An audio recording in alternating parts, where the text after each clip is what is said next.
I'd like to welcome everyone here from across Canada. I believe most of the attendants here are dialing in or joining from Canada to a presentation that Sally Eiko will be doing a conversation with Grace Eiko Thomson, centering on her memoir, Chiura Sakura. And before I pass on the microphone or the floor to Sally, we would like to ask that during the talk that Sally does with Grace, if you could ensure that your audio buttons are muted and possibly even your video is turned off during the talk, just to keep the conversation focused between Sally and Grace. There is an opportunity to write questions into the chat, although, and those can be moderated at the end of this conversation. Knowing Grace and the number of people here who know and love her, I'm sensing that some people may want to ask the question themselves. So the first questions, when this is finished, will be handled through the questions that are put into the chat. Then we will open this up to the floor. Today, I welcome you all from the land, the unceded territories of Squamish, Musqueam, and Tsleil-Waututh nations here in Vancouver. And we are very proud at the NAJC to be able to host a conversation, a dialogue between acclaimed author Sally Eiko and our very own Grace Eiko Thomson. Grace has just put out a stirring memoir, which really does parallel the journeys of a mother and a daughter. Those journeys are struggles, and they're struggles which center around loss and reflection.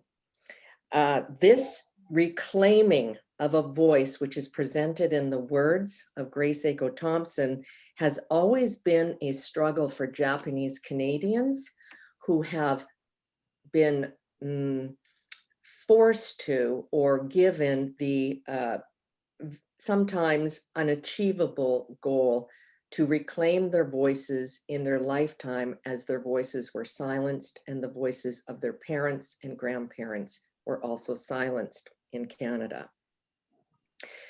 This particular talk will be a conversation that revolves around the written work, and no doubt will delve deeper into the backstory of Grace and her work and her fight for a voice, and also her mentorship. I have to say that she has been able to share and lead for so many women in particular here on the West Coast who have struggled to find their voices and to be able to reclaim their work and their identity. So with that, I'd like to pass on the floor, or the conversation directly to Sally. I'm going to silence myself and back into the corner here, put off my video, and please, everybody, relax and get ready for a conversation between Sally Eiko and Grace Eiko Thomson. Great, thank you, Suzanne. Thanks, Suzanne. Good afternoon, everyone. There's a lot of you here, and names I recognize and faces I recognize, and I'm sure Grace does too. I'm one of those people that have been mentored by Grace, and a lot of respect for her. And I'm sure many of you are here because she is such a remarkable character in our community. But I'm here basically to host Grace as an author, as a fellow writer. She has just published her memoir, Chiura Sakura, Falling Cherry Blossoms with Caitlin Press. It's just out now. And Grace, if you can hold up the book, you can maybe show a copy, that the print copy of the book. There it is. Yes, it's available from Caitlin Press in BC. And later on, I'll share the link of the website of the press with you. Chiura Sakura, Falling Cherry Blossoms is the title of the memoir, and it's described as a mother and daughter journey through racism, internment, and oppression. And it's published by Caitlin Press, as I had mentioned. And so what we're going to do today is I'm going to have Grace read from different sections of the book. It is a mother-daughter journey, so parts of it are narrated by her mother, whose work was written in Japanese and whom Grace translated into English and is part of the book. So we're thinking that Grace will read some sections from the book. We'll have a little bit of conversation between her and I, and then we'll open up the floor for questions from you. So first off, I'd like to ask Grace, actually, when we talked about this, how you even came about writing this book and what made you do it. And if you'd like to answer from your book, that's fine. Or if you'd like to answer just as is, that'd be great too. Okay. Well, I think in order to tell you why I wrote this book, I think that I would like to introduce you to my mother and how it is that it was my mother who began this whole process. So I'm going to read from my book the introduction part where Mother begins. On March 1st, 1997, she says, "I am currently living in a senior care residence, passing my everyday in gratitude for the care and support given me by my son Kenji and daughters Eiko and Keiko. Gradually, I seem to be losing my memory, so I have been making note of things I want to leave behind, such as how I have been spending my time and what I experienced, especially during the Second World War. I am now 84 years of age." So that's when, that's how she started her memoir. But I want to tell you a little bit about how she told me about this.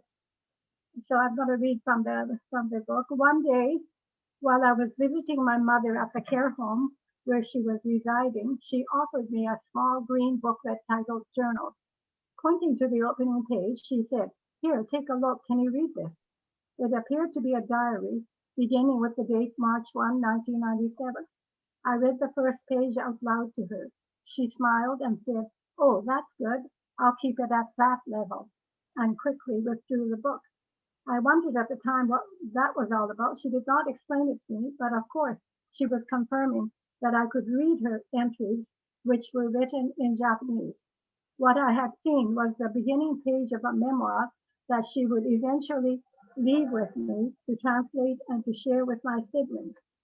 So when she handed the booklet back to me a few years later, saying it's finished and nothing more, for some reason, likely because she was still near me in my daily life, I did not act immediately. I read the booklet over quickly, and then even as questions arose in my mind, I put it aside. So I'm asking myself, was I avoiding the past? Yes, I think so. So it wasn't until a few years later, when Mother was experiencing health problems, that I began thinking of our past together. Once I realized that I was nearing the age at which she had begun writing her memoir, I felt an urgency not only to read it again, but also to examine my own memories of the years I had spent with her as a child and a young woman, often in conflict, as between a strong mother born in Japan and a stubborn, though always obedient, daughter born here in Canada. So ours was a complicated relationship during difficult times. So shall I go on? Because I want to say a little bit more. Okay, so in the spring of 2001, with a fracture in her back caused by osteoporosis, mother had been admitted to Mount St. Joseph Hospital in Vancouver to receive treatment for pain control and rehabilitation. She was at that time living in Abnaq Towers, the Kinsman apartment for seniors on Commercial Drive, where several other seniors of Japanese ancestry resided. During the month she was confined, the younger of her two sons, my brother Kenji, who had been suffering from lung cancer, died. Though she tried and even got dressed to go to the funeral service, mother did not have the strength to attend. Since her older son, my brother Toyoaki, he came to be known as Tom, and her husband, my father, Chiura Sakura, had passed in 1983 and 1985 respectively, Kenji had been the sole caregiver before my move back to Vancouver in 1994. Very kind and thoughtful, Kenji had phoned Mother daily, offering the news and the weather forecast, including advice on whether to venture outdoors or not. So after leaving the hospital, Mother tried to maintain her apartment, but within days she had fallen off her bed and had to be returned to hospital care. So unlike the other seniors I had heard about her, she was easily persuaded to move to a care facility for her own sake. And so my sister, I just saying this, my sister Keiko came from Winnipeg, and we started to clear out her apartment because she said that she didn't want to go back she didn't want to waste her time clearing something that she didn't even need anymore. So she never returned to her apartment after her illness. But I was just going to say that I did not begin translating her memoir until after she passed. And it was in rereading it that I began realizing how generational differences affect interpretation of those years. The many years of struggle each of us, together and apart, have lived and endured. I decided then to complete the journey begun by Mother, each of us finding our own resolution. So that's the background of the book. And I might add here that I had intended I was writing this just to give to my son. So originally it was a memoir, a private memoir that I was going to pass on. But then as it happened, I was very honored that through Barbara Pulling, the editor, I was introduced to Gateway Press, who did an incredible job for me. Yeah, so I thank them very much. So, and I might go on to say, speak about my mother. I want to tell you about her background. She, in her memoir, Mother, her name was Yamamoto Sawae. Yamamoto is the last surname. Describes her background as follows. Names are always spoken and written with the surname first in Japanese culture.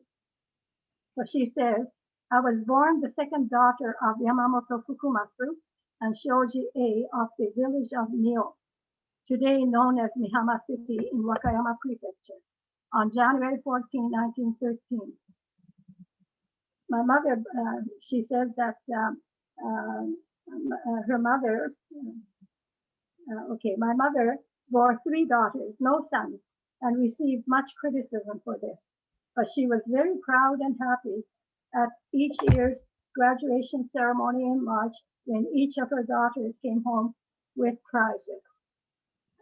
After junior high school, I was sent to a school of good housekeeping in the village of Hisaki, together with 3 or 4 classmates carrying obento, that is packed lunch, on our hips. We climbed over Ubuyu Hill, and passing through the village of Ubuyu and over Hisaki's hill, arrived each morning at the school. After school, I went to a teacher's home to learn chado, or tea ceremony, and ikebana, flower arrangement. This is how I spent the year. So after I completed 2 years, my mother took me to the following year to Wakayama City to study sewing while living with relatives. Being left in this strange place when my mother left, I remember feeling very lonely, innocent about life.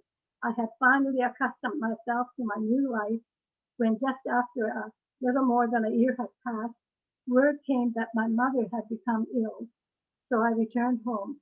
The 3 daughters cared for her, but despite our efforts, she passed away. That was when I was 17 years of age. And that is the photo of her on the cover of the book is a photo of my mother when she was 17. So I rarely heard mother speak about her parents while we were growing up. Likely that was because her mother had died prior to her marriage and her father died soon after she immigrated to Canada.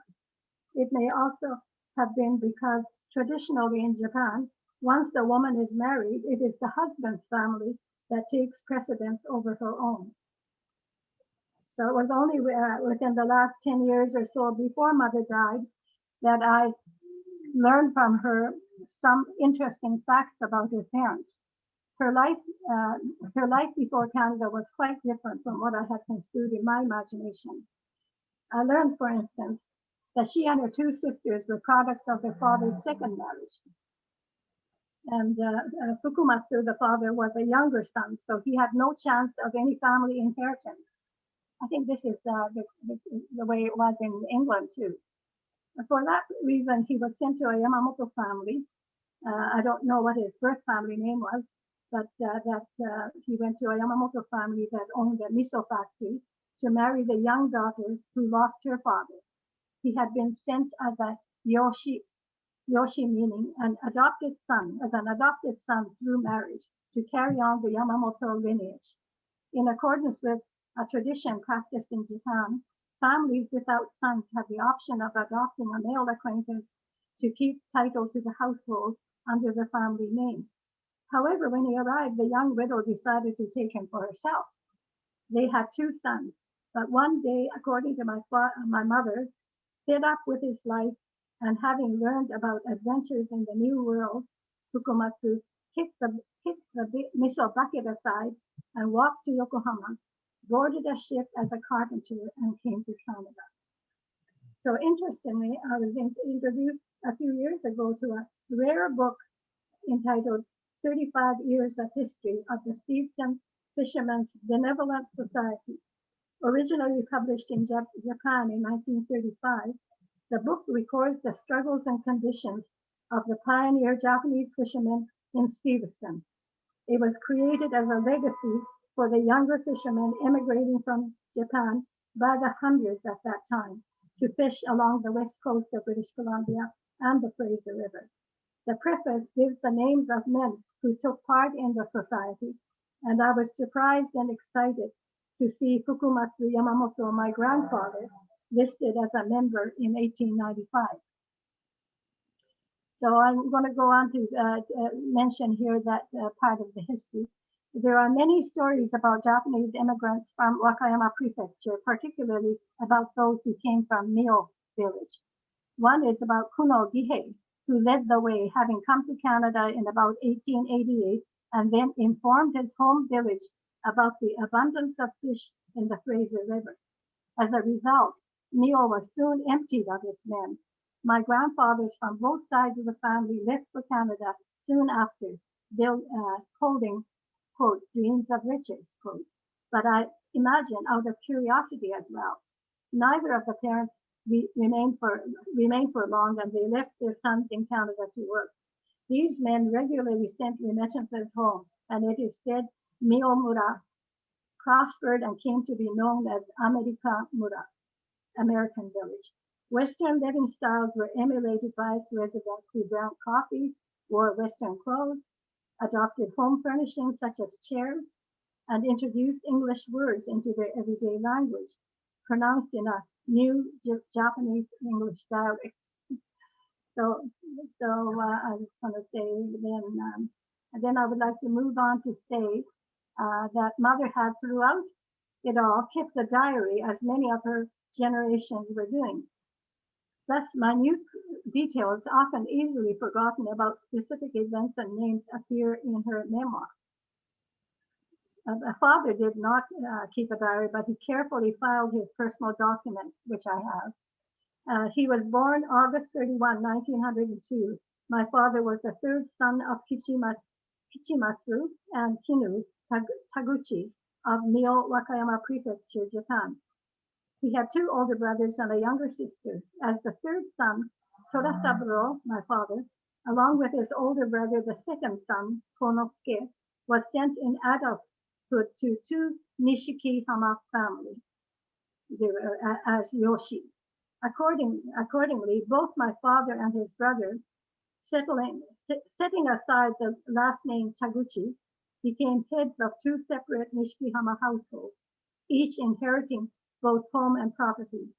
Nonetheless, Churasaburo, that is my father, came to Canada in 1921 under his birth surname Taguchi.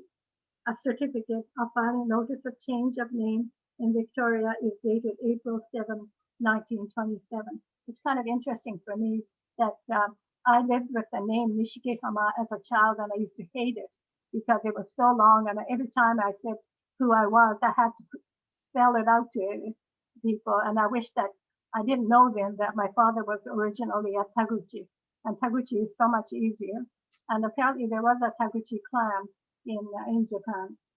Anyways, according to his passport, Churasaburo was 19 years of age when he arrived in 1921. He had left Japan after finishing his education, eager to join his older brothers who were already working as fishers on the west coast of British Columbia. However, upon arrival, he was told by his brothers to take a different path, that of learning for practical use the English language and Western customs, if he wished to remain in Canada. So he first served as a houseboy in Vancouver to pick up basic English, then began traveling across Canada by rail, perhaps working as a porter or valet, living or stopping briefly in Moose Jaw, and then settled in Winnipeg. I recall a photo in our family album of him dressed in a white jacket, sitting with a couple of fellow employees in the dining room of the Canadian Pacific Railway Alexandra Hotel in Winnipeg. So when he was 27 years of age and hadn't yet thought too seriously about his future, my father received an order from his parents to return home to Japan, where a bride had been arranged for him, a normal practice at that time. And then I want to read my mother, how she explains it. Mother says, at the beginning of March 1929, under the government's new agreement with Japan that allowed entry to Canada of, quote, picture brides, end of quote, Nishiki-hama Churasaburo was allowed to return to his home in Mio with only a photograph of me to show, and to return to Canada with his bride. After our marriage in Japan, we embarked on the Empress of Canada from Kobe. And I recall that since the Emperor of Ethiopia was on this very ship, we were scheduled to arrive in Victoria sooner than usual, for instance, in 17 days. We suffered seasickness throughout the journey and couldn't lift our heads, never mind eat or drink. We finally arrived in Victoria when we learned that a stowaway had jumped, and as a result, searchlights were scanning the sea from the ship. The arrival time in Vancouver was delayed by 1 day, but on the following day, we reached the home of my brother-in-law, my husband's older brother, Konosuke, in Stevenson. From that day forward, I began my life in Canada. So unfortunately, they arrived during Canada's recession. So it was a very difficult time. They were lucky that they were living with their with relatives. But anyways, my father was salmon fishing. He went salmon fishing with his friends, and but it was not good at that time. And then she says, at this time, Hakujin, or white, Japanese immigrant, and the indigenous fishermen together established a codfish cooperative sales society. The fishermen, brothers-in-law, Taguchi, Katsutaro, and Nishiki-hama Konosuke were both members. My husband was hired for a buyer position by the society, so we moved to Vancouver during the following summer. Our first address was at 522 Powell Street. So this is where my life began. So, and as I say, I don't know anything about, I've been trying to find out more about this codfish cooperative sales society that father had worked with. And so if anybody in the audience knows anything about it, it would be appreciated. So I recall as a child waving to father as he left each morning for his workplace from the porch of my parents' second home at 510 Alexander Street, to which they had moved from 522 Powell with the birth of my brother Toyoaki. Father was always wearing a fedora and a three-piece suit with a watch attached to a chain and a fob tucked into the vest pocket, and often with spats over his shoes. So on weekend days, he would take my brother and me to the society's office at the docks. And I remember not only the loud squawks of the seagulls and the green water lapping under the wharf, but also that we looked forward to being weighed on the fish scale. These are rare memories of joyful times spent with my father, as life was soon to change for all of us. So that's I just wanted to introduce them. So do you want me to go on? Oh, no, thanks, Grace. That's wonderful. You've given us a real great introduction to your mother's voice. And I guess for you, when they moved to Vancouver, that's sort of where, like, Powell Guy, you talk about Powell Guy in your book, and how the difference of your perception of Powell Street and your mother's view of that street and that neighborhood were kind of different, and I think it's probably a reflection of the different generation. So is it possible that you could sort of give us a description of what that difference was? Yeah, I think that my mother, in her memoir, is very positive in her memories of after all, this was the first beginning of her married life. She didn't know that it was going to end soon with the Second World War. But she described that Vancouver was a very convenient place. On the 200 to 500 blocks of Powell and Alexander Street, there was a variety of Japanese-owned stores. There were doctors, dentists, and surgeons, and the gynecologist, Dr. Chikao Horii, was well known. His office was at 736 Granville Street. There were 3 or 4 fish markets, pharmacies, bathhouses, and many restaurants. Fuji Chop Suey delivered food with just a phone call. And even a person like me from Japan, who couldn't speak English, had few daily issues. And I want to mention here that my husband's 2 older brothers sent their wives back to Japan around this time, together with their children. The intention was that the children would receive a proper education. And here I want to insert that it's in the book later, but in those days, because Japanese Canadians were not given the right to vote, they were aliens, treated as aliens. And so even if their children grew up in Canada and even went to university, because they didn't have the right to vote, they were not allowed to apply for or get a job in professional fields. And so that's why people like my uncle and them, they sent their kids back to Japan to receive education, proper education. And so then my mother, okay, I'm just going to mention my memories of this period. Of course, are those of a child. The one-story house on Alexander Street is no longer there today. Our home was located off Jackson Avenue, close to the Sailor's Rest Home, and less than a block away from the Vancouver Japanese Language School. Across the street from us was Canco, the American Can Company. It had a large empty space, perhaps a parking lot, where many teenagers came to roller skate. I used to watch them with amazement, and Mother told me that as a preschool kid, I imitated the skater's motions, swinging my arms sideways to indicate the skates that I want her to buy. That never came to pass. Another memory is watching, and this second memory I'm going to talk about is something that I wish that I could talk to somebody of that past, because this was very common in those days, but I don't know if it is anymore. Another memory is watching school children walking by as they peeled and ate a piece of red ginger, dry and hot, covered with speckles of sugar. My mouth still waters when I think of it. Someone must have given me a taste of it as I longed for a piece, but mother said it was not good for children. One day, however, I found some coins in a drawer in the kitchen, and gathering them happily rushed along Powell Street to a Japanese-owned confectionery, of which there were many in those days.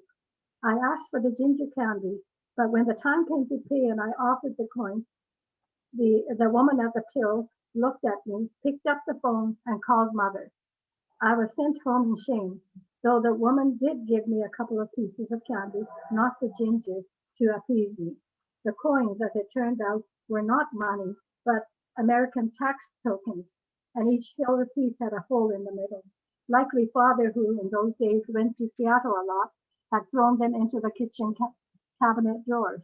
Since our family was connected with fishing, with my fisher uncles in Stevenston and father working at the Codfish Cooperative office, fish was our main diet. Returning to school after coming home for lunch, I approached a friend from behind and put my hand over her eyes, saying, "Guess who?" as we often used to do. She said it was easy to tell who it was because I smelled of fish.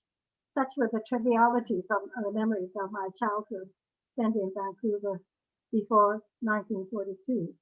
And I want to say that today fewer and fewer former residents remain who can tell stories about the neighborhood where I grew up. Japantown is what the area became generally called in later years by both Nisei and Sansei, that is the second and third generation, who lived without memory of the place.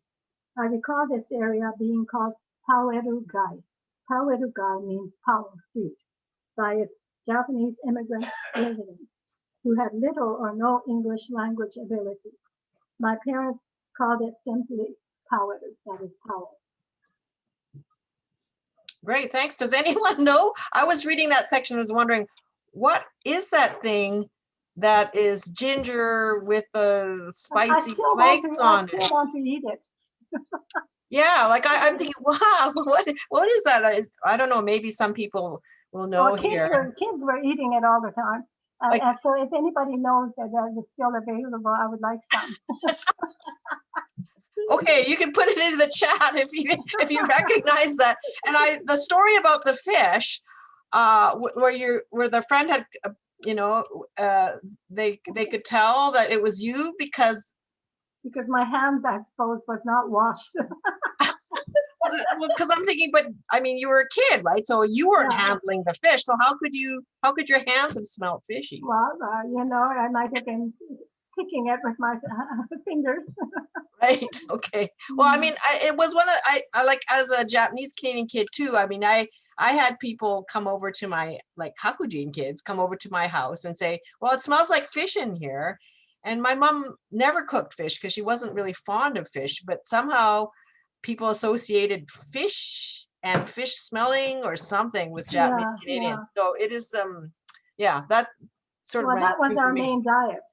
Yeah. Yes. But for my case, it wasn't. But I was always kind of stuck like, but we haven't eaten any fish, so I don't know what you're smelling in our house.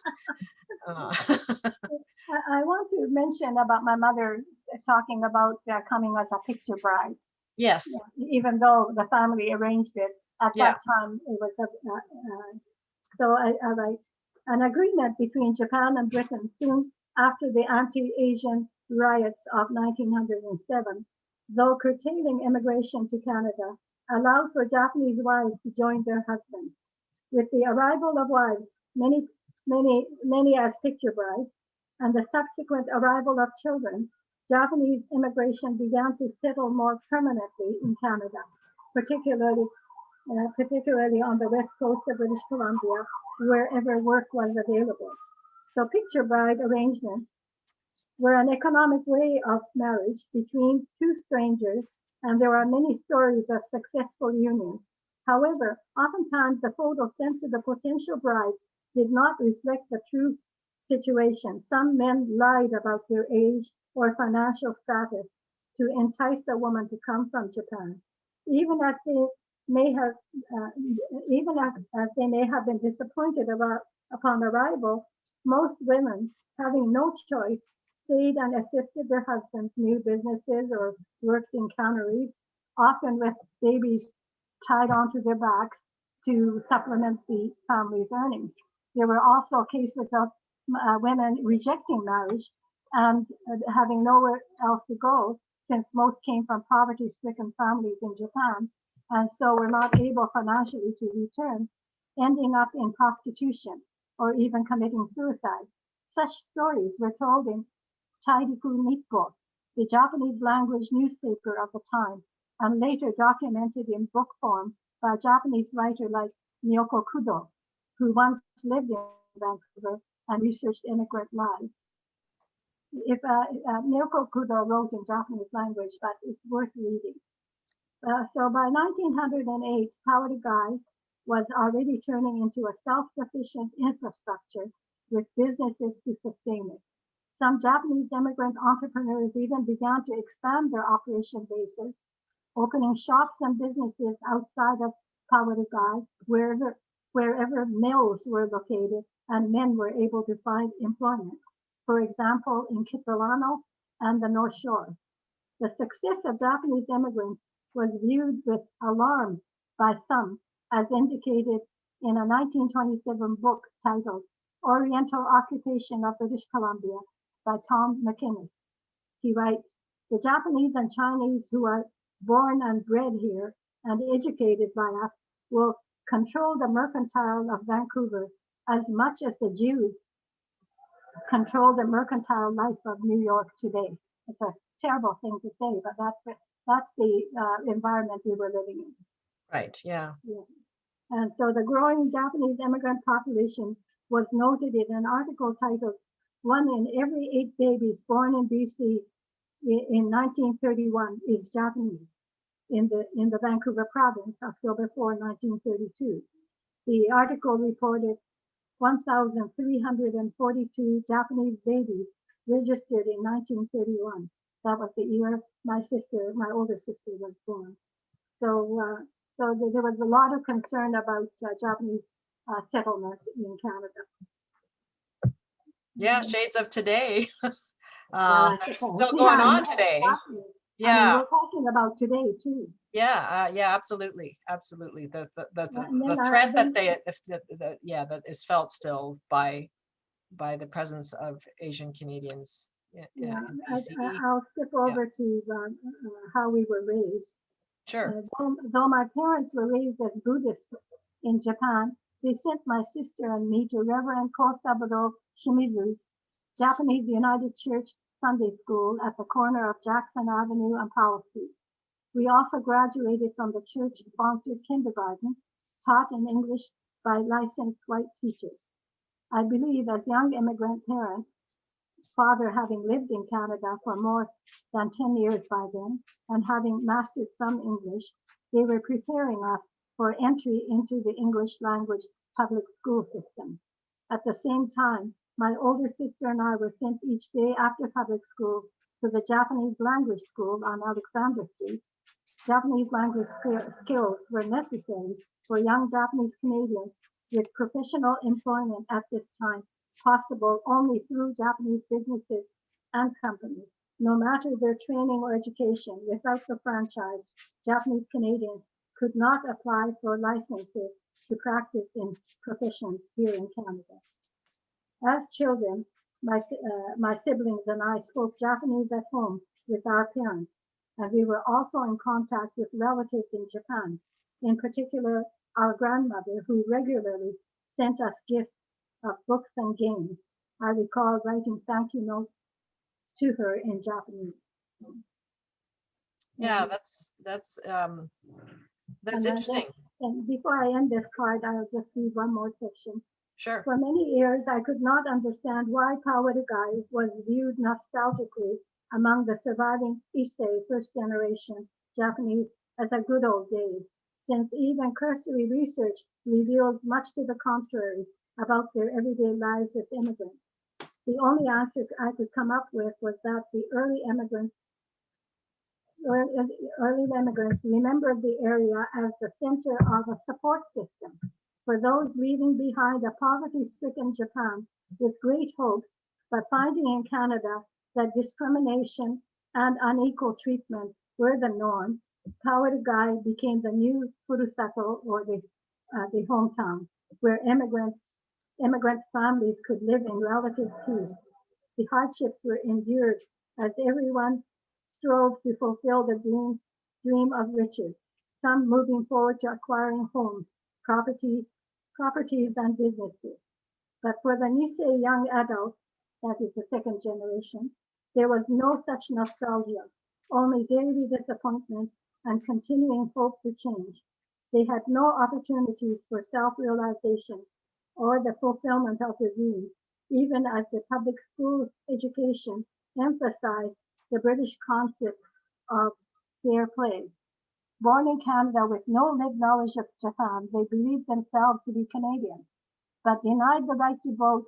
They were excluded from taking full advantage of their education, even as many were graduating from university. As noted earlier, law, medicine, accounting, teaching, and other professions requiring licensing to practice were available only to those with the franchise. It was understandable that some men, like my uncles, sent their children back to Japan to be educated, while they continued to work here in Canada. My mother, a Japanese immigrant, recorded in her memoir only positive memories of living in Powerigai, the place where she and her husband began their married life with great dreams. So,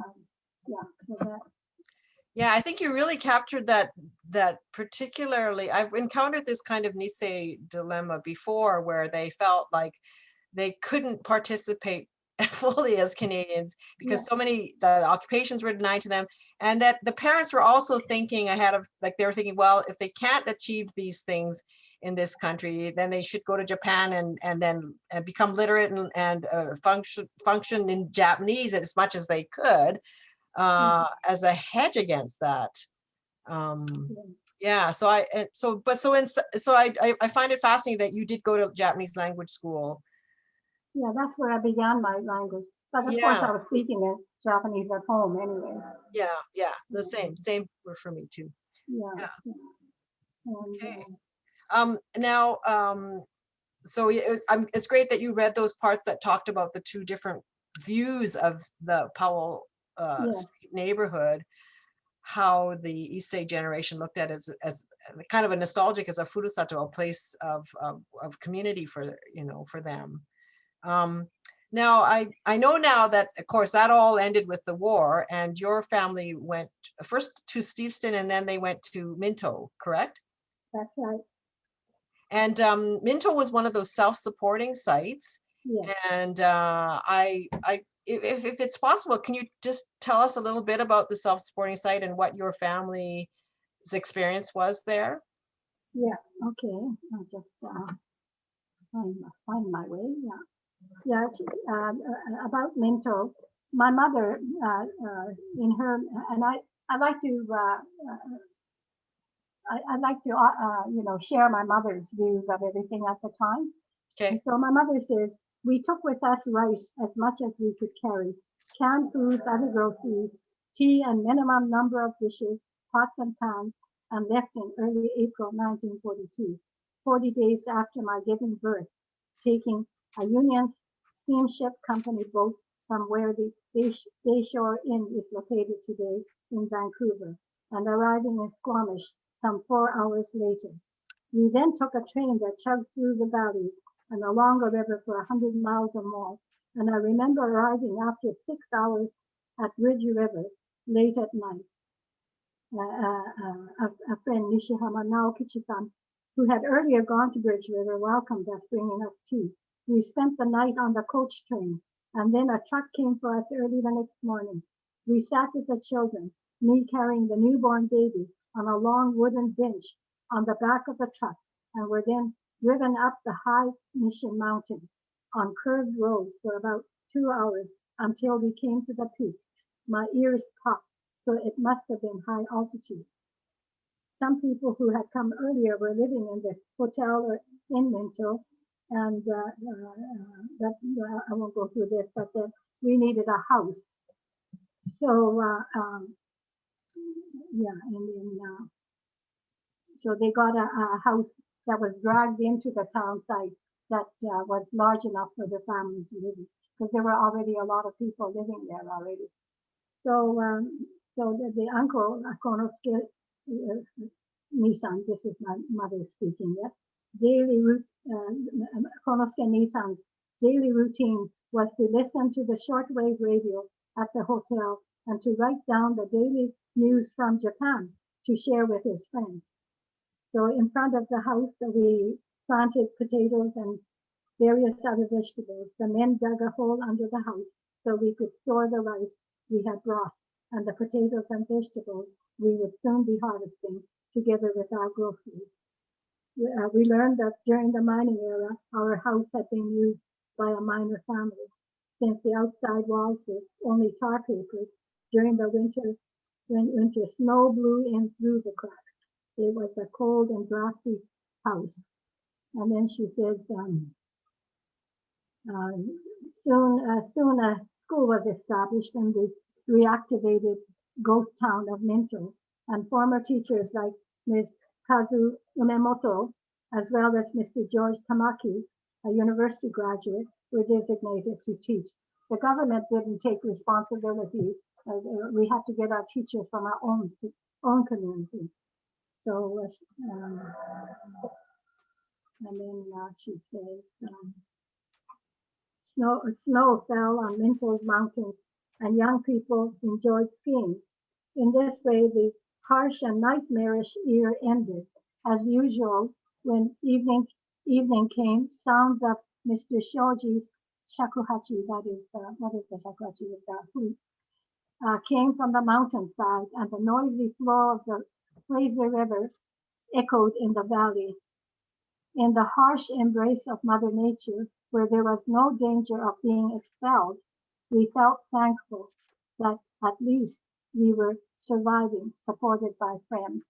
So, as I say, my mother always spoke kind of positively, surrounded by friends. So, yeah, and I wanted to tell you more about, okay, and then Minto was one of 5 locations in the Bridge River Lillooet area used by Japanese Canadians self-supporting internment sites. I was not aware of what this meant until recently. The fact is that the arrangement was made by the wealthy, for the wealthy, supported by the British Columbia Security Commission. Though wealthy families were uprooted from their houses along with some 22,000 others living on the west coast of British Columbia, a special consideration was made available to those willing to pay for transportation and rent. Self-supporting sites were established in Lillooet, Bridge River, Minto, McGillivray Falls, and Christina Lake, and 1,161 internees paid the government's expenses for their own uprooting. There is no doubt that all internees in the end paid for the cost of their uprooting, considering the forced sale of homes, businesses, and personal properties left behind in trust to the custodian of enemy property. However, wealthy families had the option of choosing one of these sites.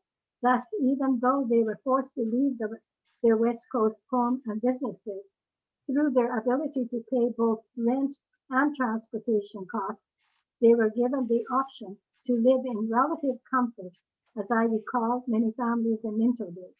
Unlike those sent to government-prepared campsites, where often 2 families were assigned to live in each of the barrack-like shacks, the government had prepared with each family member allowed to bring only 1 suitcase of necessities, leaving all personal properties behind.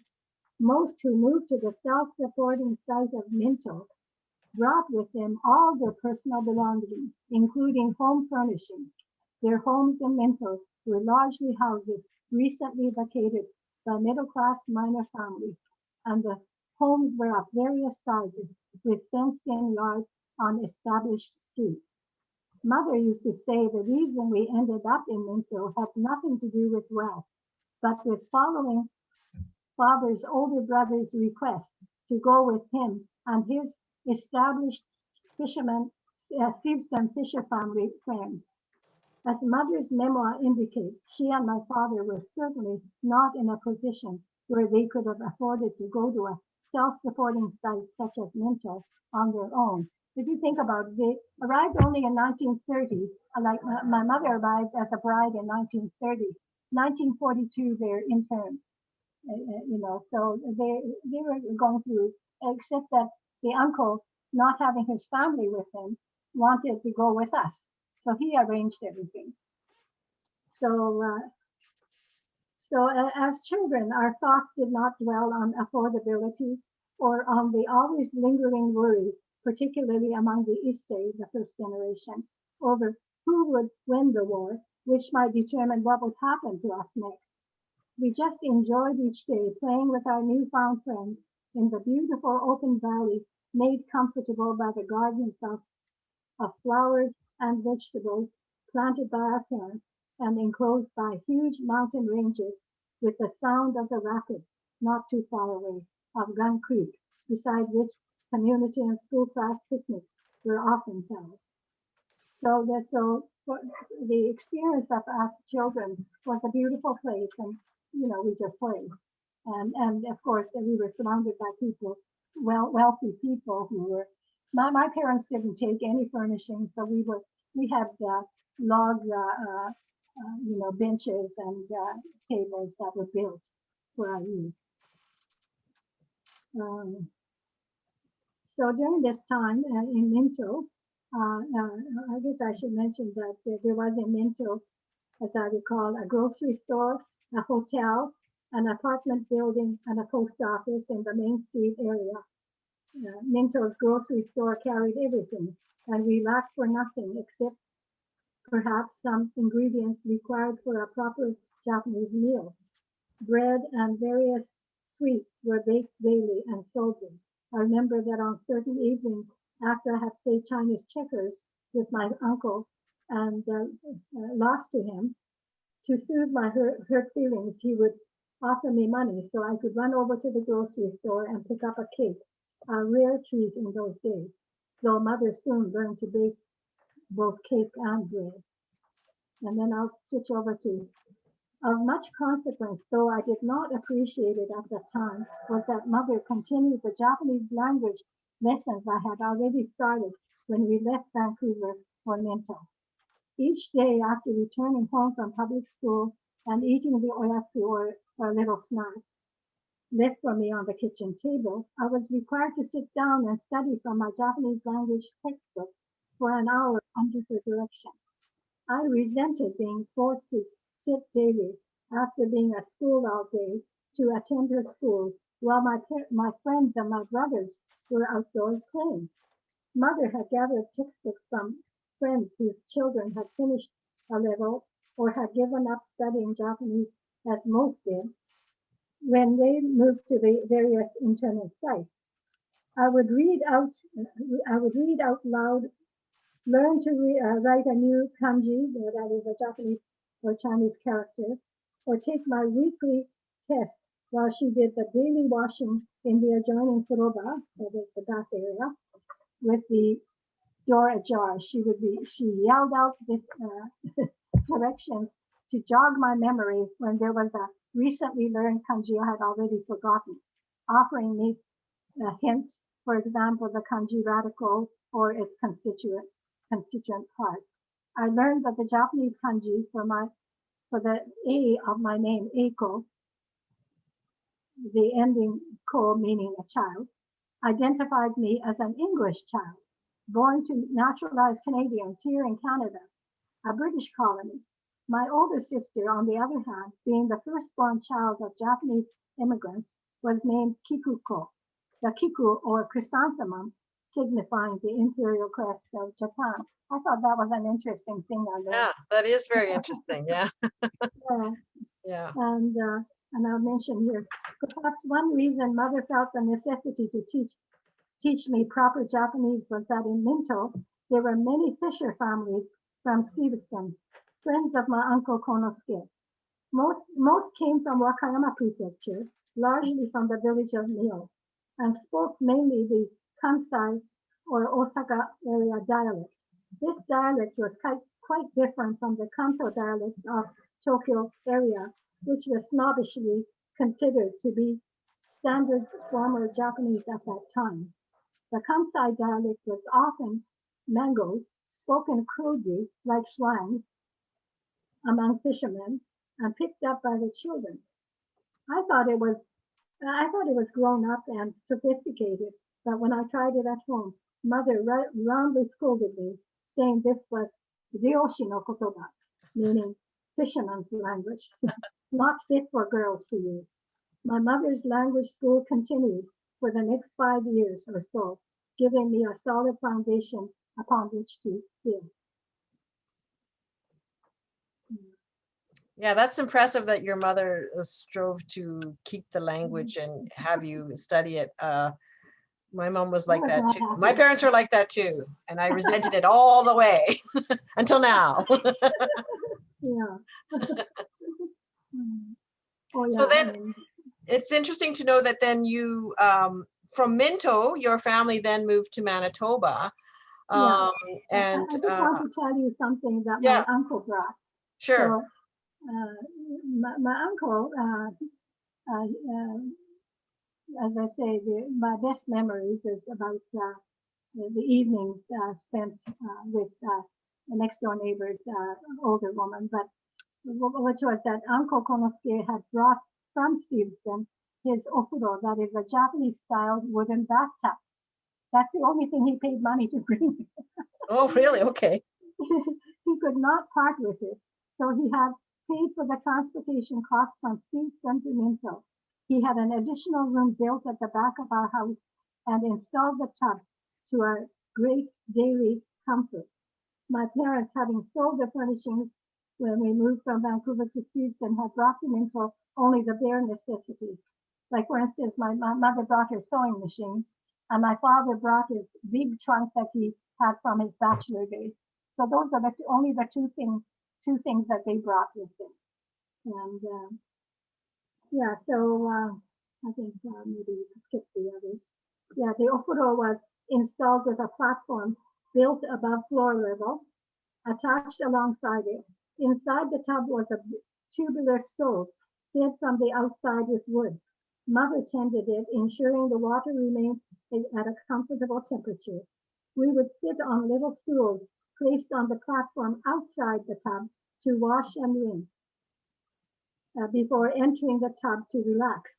Inside the square tub were benches, one on each side, where we would sit to soak in the clear, warm water. So the evenings were spent, and after that we would have the children would get ghost stories from our neighbor senior. This was all in Minto. Yes. Mm-hmm. Yeah, and yeah. So I mean, I'd like you to now, if it's possible, if you could share some of your experience now in Manitoba, because from Minto you moved over to Middle Church, Manitoba, and yes. and I was just reading that passage earlier today and thinking that this what a big shock to the system. Yeah, it was, because if you can imagine, we were living in a society in Minto where we all looked alike. Yes. And then all of a sudden, and us as children, we had never experienced anything else. And all of a sudden we're out into the larger society and finding ourselves not good enough. Yeah. Treated as not good enough. Right. So my mother starts this by saying, around this time, March 1945, the government proclaimed a dispersal policy by which we had to make a decision to go either to points east of the Rockies or to Japan. It was said to be a loyalty test. $200 in cash and travel fare were offered by the government to those who chose to go to Japan, and they would have to register their intent. Individuals could take only 150 pounds of personal effects. So then we then decided to go to Manitoba, where Katsutaro Nisan, that is my father's oldest brother, who would be a Taguchi, was living. Like he was living in Manitoba already. And another reason for this choice was that my husband had lived in Manitoba, in Winnipeg, at one time in his past before we were married, and was familiar with the city. So and then I'll go on to describing this. So my mother is saying, arriving at this eastern point, I thought we would have more freedom. However, due to continual restrictions, the RCMP and the Security Commission representatives were there to meet us, and we were taken outside of Winnipeg to a vegetable farm in Middle Church. Middle Church is a rural Manitoba town, farm town, where the home we were given turned out to be a barn. A stove and beds were brought in, but the building included, the building located in the middle of the farm was simply a barn with a high ceiling, and the walls inside were covered with tin sheets. Manure clinging on straw was stuck to these walls. A bare light bulb hung from the high ceiling. I stood in the middle of this barn, which was to be home to our family of 6, and couldn't hold back my tears.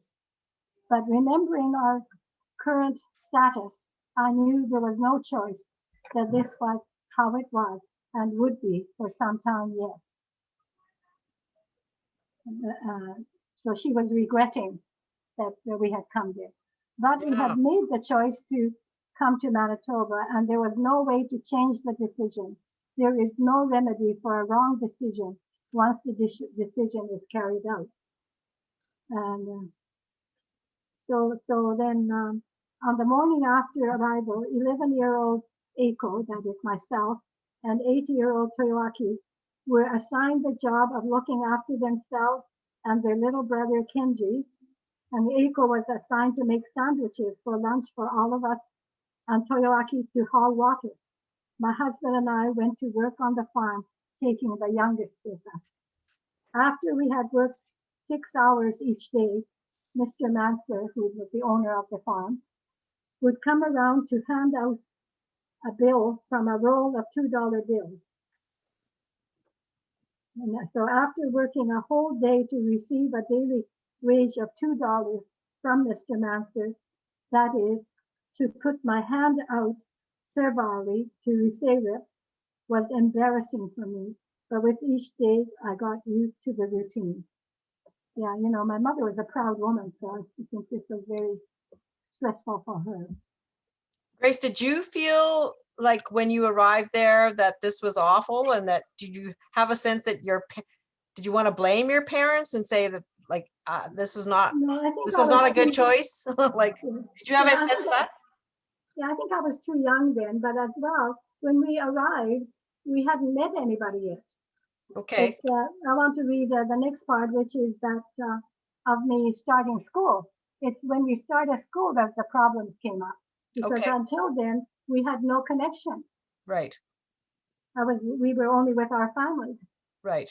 So I want to say that it is hard to imagine today that while Prime Minister Mackenzie King declared to the House of Commons that, quote, it is a fact no person of Japanese race born in Canada has been charged with any kind of sabotage or disloyalty during the years of war, another order was executed by him, forcing Japanese Canadians either to repatriate to Japan, a country many had never known, or to disperse to points east of the Rockies as the final solution. To justify this declaration of a dispersal policy, the Prime Minister said that, quote, the sound policy and the best policy for the Japanese Canadians themselves is to distribute their numbers as widely as possible throughout the country where they will not create feelings of racial hostility. So Japanese Canadians were blamed for causing racism. There was no need to question, for instance, why we had been living clustered, forming our own community in downtown Eastside Vancouver. Undoubtedly, this order was meant to ensure we did not return to resettle on the West Coast, what might be called ethnic cleansing, done to pacify or agree to the wishes and demands of the races in the city of Vancouver and the province of British Columbia. So it was illegal for Japanese Canadians to return to Vancouver or to the West Coast, despite the ending of the war. So that's how it was. And then we arrived in Middle Church during the summertime. So and as I say, my brother next to me, I was looking after my two younger brothers. I was only 11 or 12, but I was to prepare the lunch for everybody, making sandwiches with canned spam, and while my parents took my sister to the workplace. So in Middle Church, my brothers and I had our first experience entering school in the larger society after having lived in the secluded internal site of Minto, where we all looked and acted as though we were related. From the first day of school, my brothers and I were treated as different, and we were made to feel inadequate in this new environment. We were looked upon as objects of curiosity at best. Local students our age were likely not aware of the reason why we were there, entering their classrooms, and likely they had never after 1942 encountered Asian faces.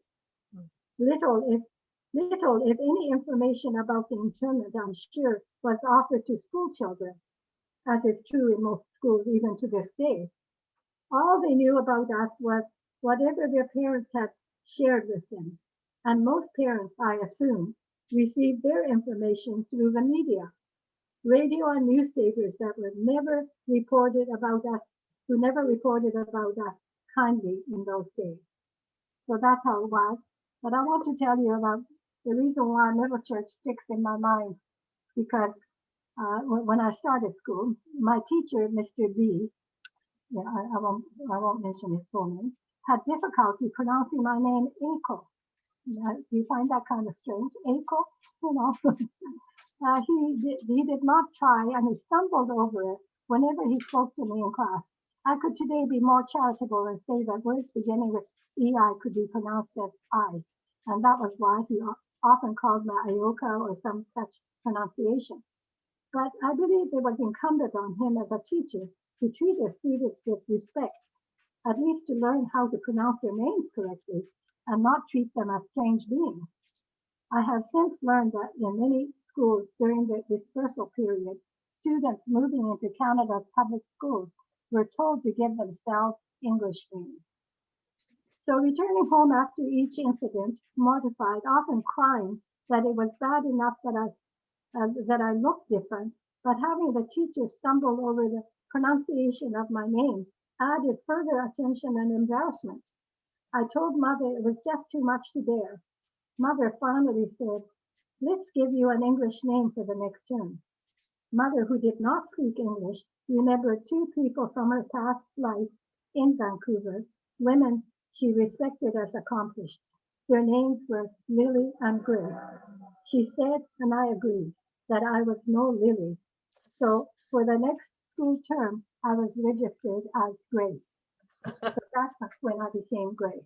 Yes, I was reading that today earlier, and I was thinking, that's a great line. You were no Lily. So that would be Grace for you. Well, I agree with her. Yeah.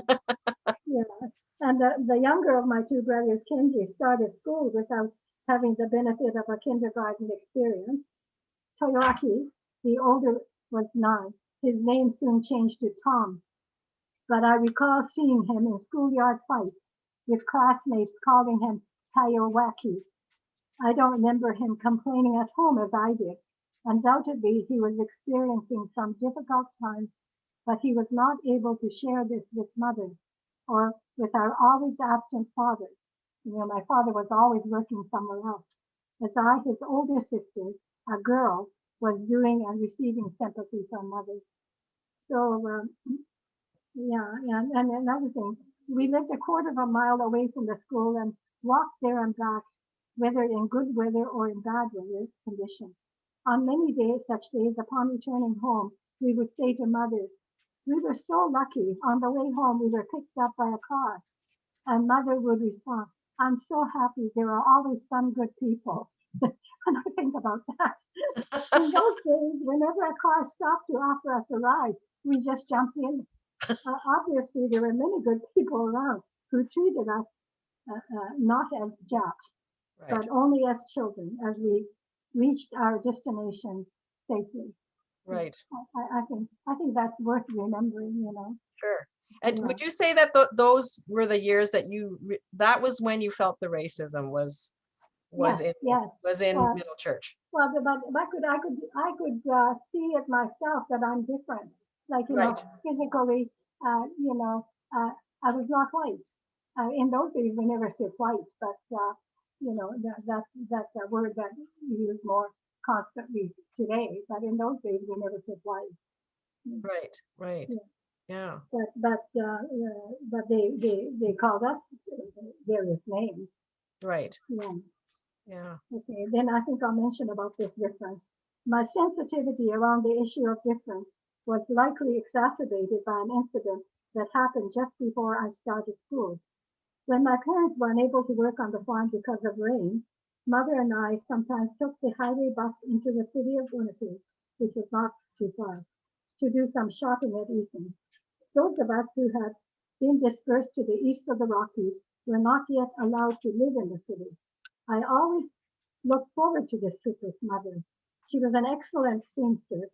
She would spend time in the pattern book section of Eaton and then go to the fabric department to look for sales for her next sewing project. Or we would go to the basement where fish would be purchased.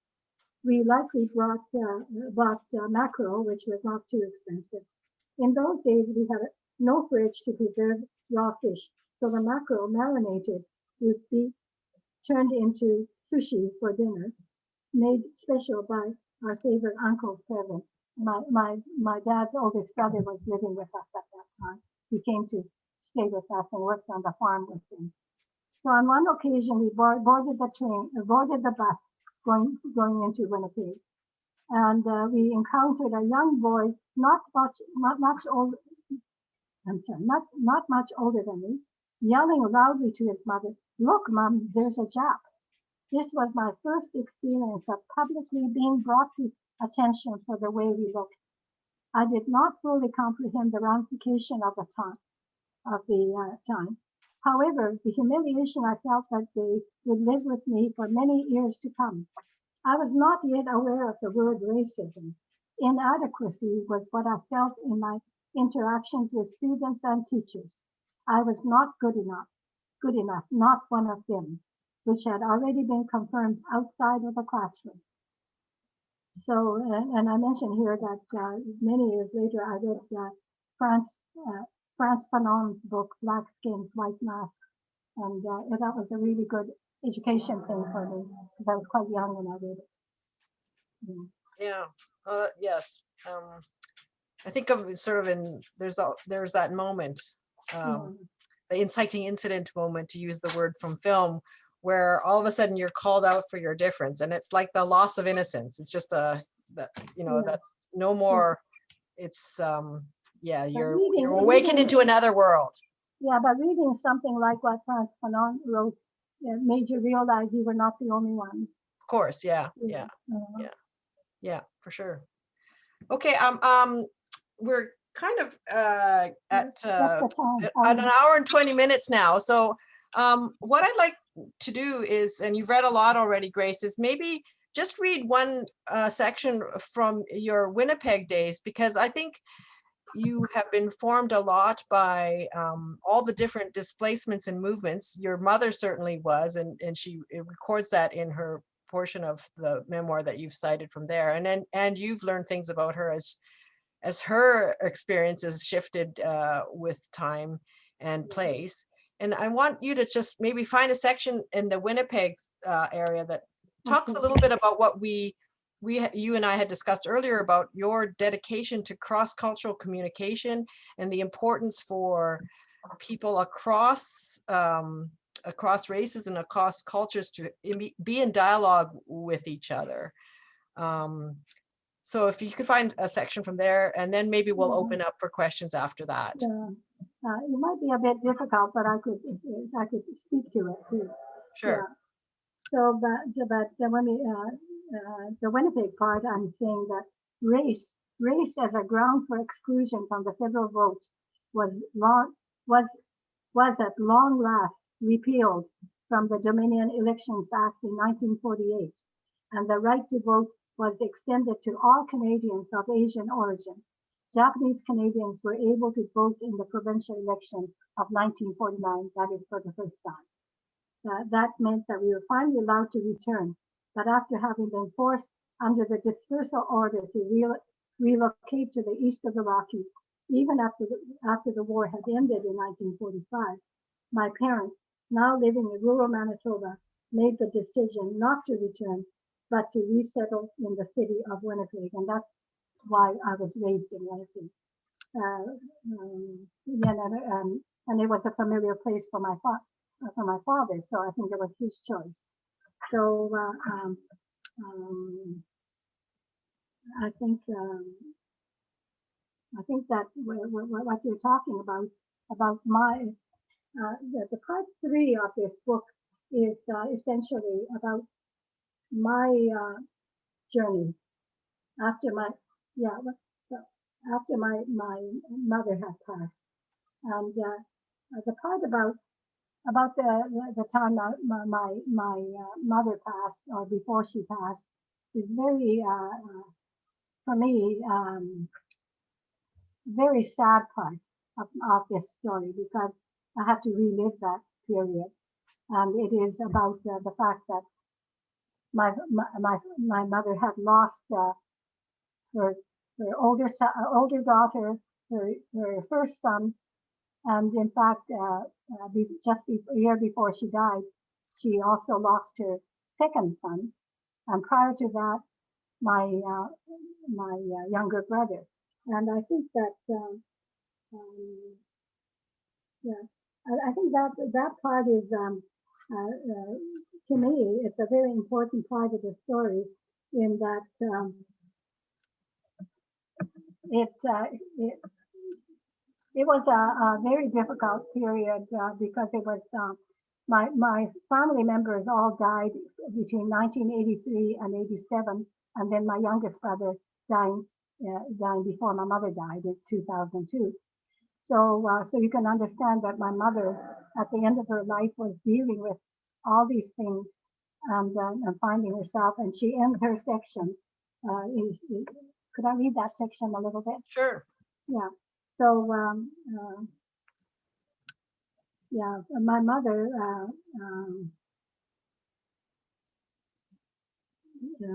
She says the years. Well, I'm saying that the years between 1983 and 1986 were years of sorrow in our lives, as Mother describes.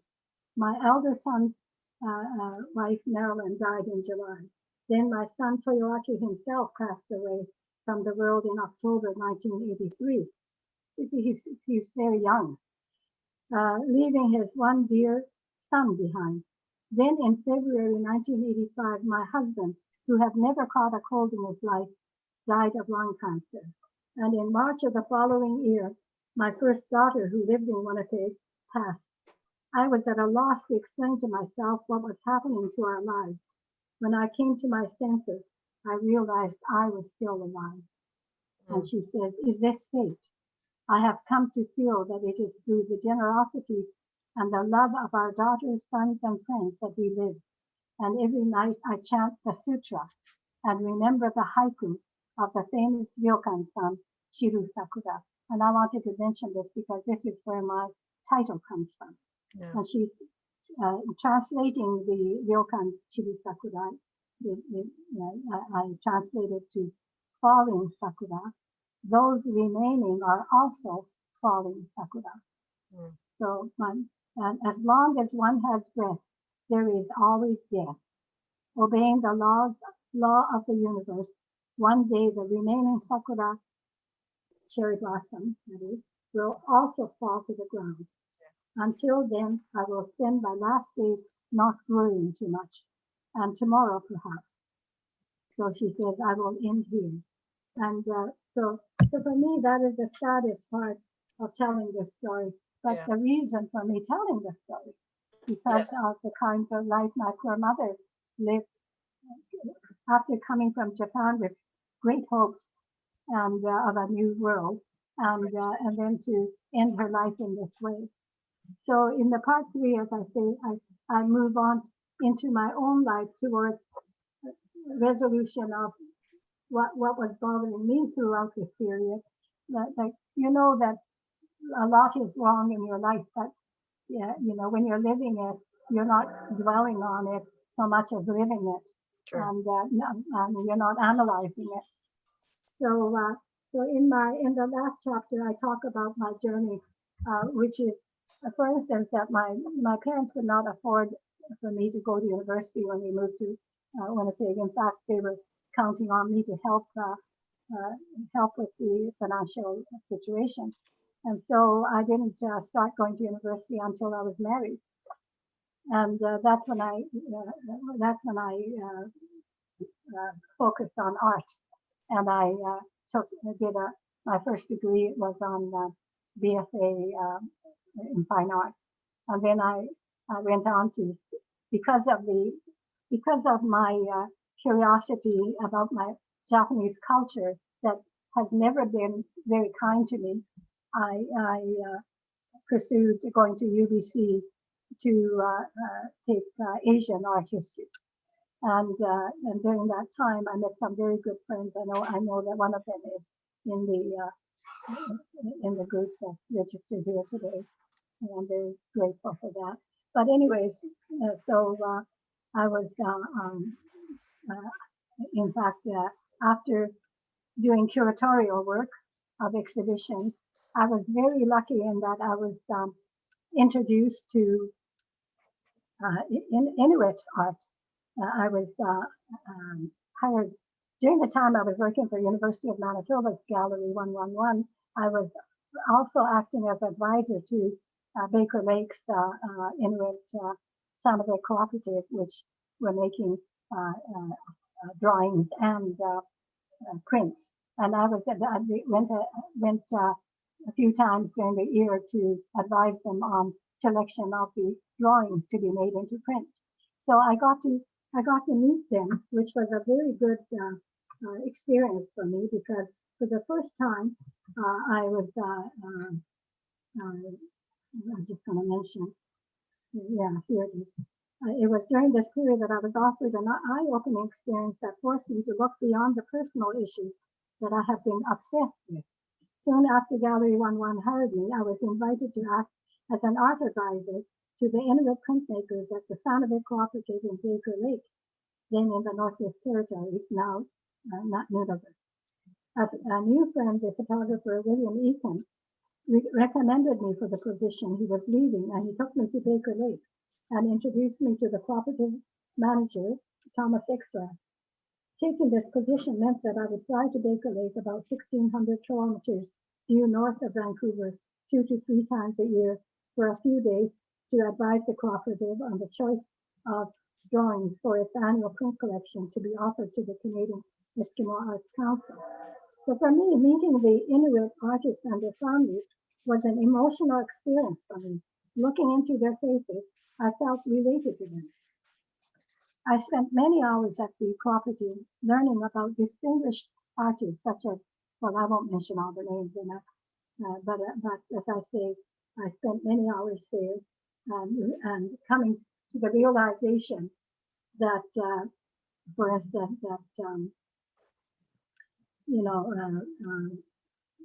Inuit communities in Baker Lake were living with their future. They were displaced also, and their future still at risk.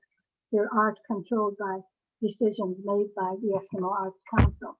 So that was a major experience for me, beginning of my interest in looking for other cross-cultural ways of understanding the world.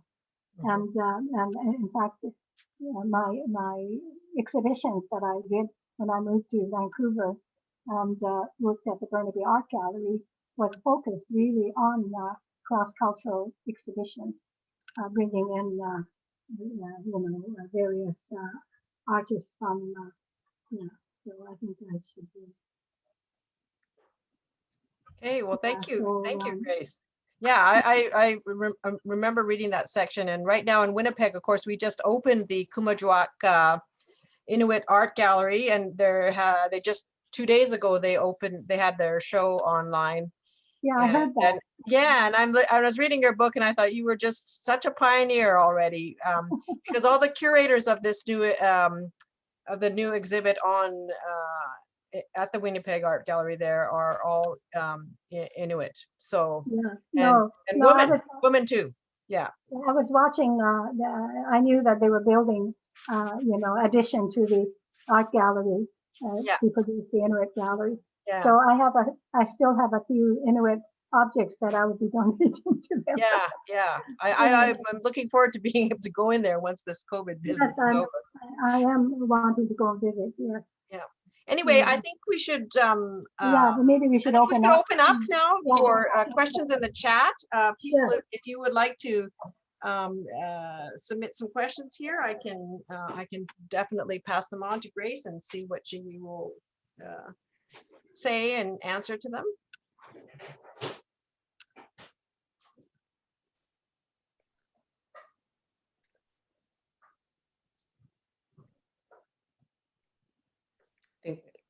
I think that this group is not a write-in chat question group. Lynn Kobayashi in Toronto asked the question, does the question have to be about the book or can it be about something else? Well, certainly this is Grace Eiko Thomson. Of course it can be about something else. Related, could be related to the book. I'm wondering, Sally, you're moderating the chat here. Grace, be mindful. I didn't want to interject during your and Sally's session. Be mindful of being fairly close to your microphone. It's a little bit quiet and muddled on our end, but we have heard you and thank you for sharing. I'm not sure, Sally, how you would like to field these questions, as they don't appear to be stacked up so much as written questions, and these could be coming from the floor. And maybe it's easier. Would it be easier to come from the floor? How many participants? We have 70 participants today, so. It would help to have a little bit. I mean, there's a lead-off question here from Lynn Kobayashi, and it's a very interesting one. Can you see it there, Sally? Yep, and I'll read it. I am interested in your lobbying the War Museum with Frank Moritsugu. Any comments on that, Grace? Yes, I remember that. Yeah. Okay, I just have to see where it is.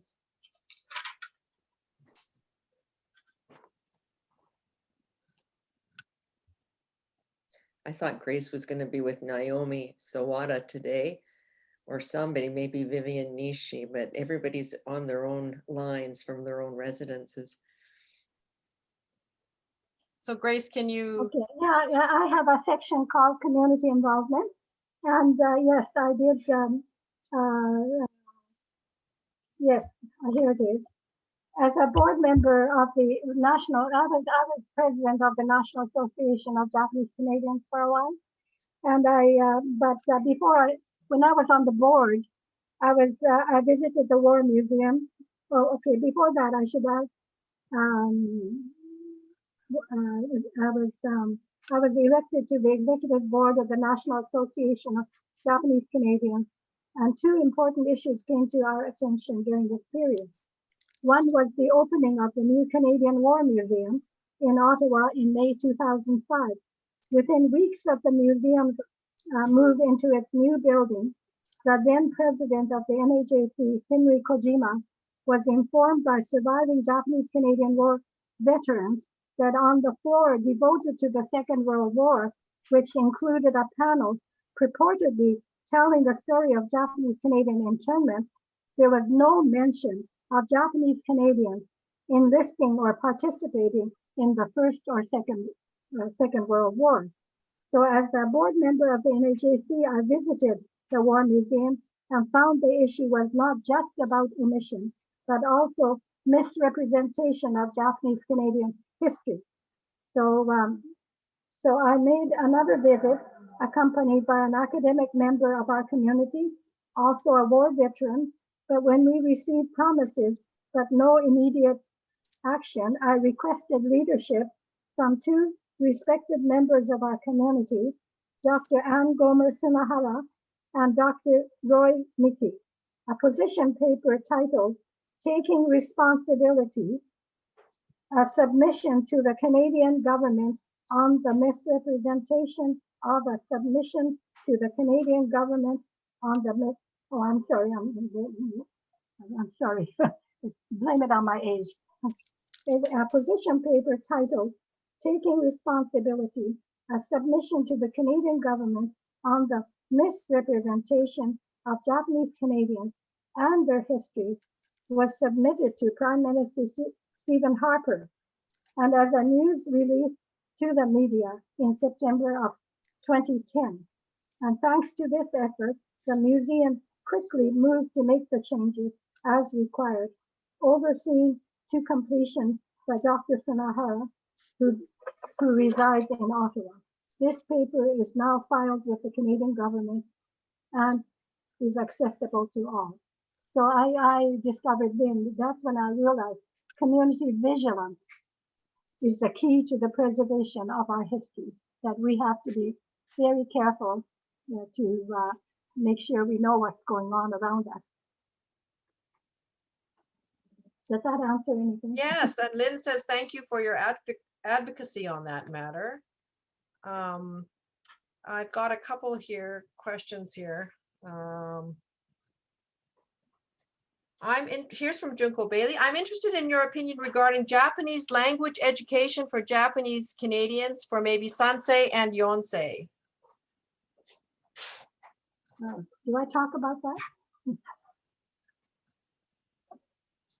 Yeah, do you have any opinion on Japanese language education for Sansei and Yonsei? Well, I think to me it's optional, and I mean it's many of the Sansei, Yonsei, Gosei, the new generations are of mixed heritage. Like my grandchildren are of various European as well as Asian heritage. So I think that it's a matter of interest more than anything. I don't say you should. Okay. It's just like us. We were forced to study French, for instance, and I can't speak French even though I can understand a bit because we had to take it in school. But I don't feel that an extra language is something to be forced upon anybody. And even if it is part of your heritage, I think you have to be interested in it. You don't have to be interested only in your own culture, I don't think. And you know, I know that I'm very grateful that my mother taught me, because when new immigrants from Japan come, I could still talk to them. And when my younger son lives in Japan, and so when I go to visit, it's very easy for me because I have the language. So it's useful. It just depends on where you're located in your life, what language you really would need or want. So I wouldn't force languages on anybody. Okay. Here's another question, Grace. You have been a curator of some amazing exhibits. Would you speak about shashin and how that came about? Can you tell us a little bit about what that exhibit was about for people who don't know? Yeah. Okay. That was when I was working with the Japanese Canadian National Museum. And yeah, I'm just wondering where I put it. Sorry. Actually, that exhibition was started with my interest in okay, here it is. Okay, I start with, this was after I had quit the Japanese Canadian National Museum. After I quit, I did 2 more exhibitions that I had already started work on. One was the leveling the playing field, legacy of Vancouver Asahi baseball team. That was one exhibition that I did. And the other one was Shashin, Japanese Canadian photography to 1942. That was the title. And even though I had quit, I went back to finish those 2 exhibitions. My research for the photo exhibition was focused firstly on my interest in the history of the photo studio in the village of Cumberland on Vancouver Island, which existed between 1880 and 1935. Founded as Hayashi Studio by Senji Hayashi, a Japanese immigrant, it was succeeded by a photographer by the name of Kitamura and then by Tokitaro Matsuguchi. The photo collection are currently held by the Cumberland Museum. So I was introduced to this photograph when the late Dr. Nij Hayakawa, many of you know her, introduced me to a book by the Japanese journalist, again, Miyoko Kudo, who had written about Cumberland. She didn't write about Cumberland. She wrote a personal history using Cumberland photos. And that's the first time I saw the Cumberland photos published. And I was quite impressed with them. So I went to Cumberland to do research. And but then during the research process, my interest soon extended to other photographic studios operating in New Westminster and Vancouver between 1895 and 1942, and also to the independent or freelance photographers who worked along the west coast of British Columbia during this period, documenting various social and occupational activities. And Shashin opened in 2004 at the Royal BC Museum in Victoria. The exhibition then moved to the Japanese Canadian National Museum. Yeah, I should mention here that the exhibition Shashin was one that it was organized in partnership with the University of Victoria Art Department, which had, after a talk I gave at a BC Museums Association conference, invited me to take part in a larger history project it had undertaken, supported by a SHIRK grant. Besides financial assistance, I was offered a young staff member to assist in this project. So this was a project that was working with the University of Victoria's Art Department. It was a wonderful experience. Okay. And the funny thing is that the catalog that I made of that exhibition has my mother on the cover. Oh, it does. I'm sure my mother's angry at me somewhere. I think so. She's getting all this attention. My mother did not like attention, just like I don't like attention either. And so I know how she'll be feeling. My God, I'm on 2 covers now. Okay, I've got another question for you from Judy Hanazawa. Okay. Hi, Grace. Given the book is about 2 dialogues and stories told about individual experience and shared time between your mother's and yours lives, 2 generations, do you think about dialogue, about the shared time you are living in with family, and how you and your children and grandchildren are experiencing their lives now, and possibly how you can share thoughts on what is happening today and what to do? I think that she's asking me to write another book.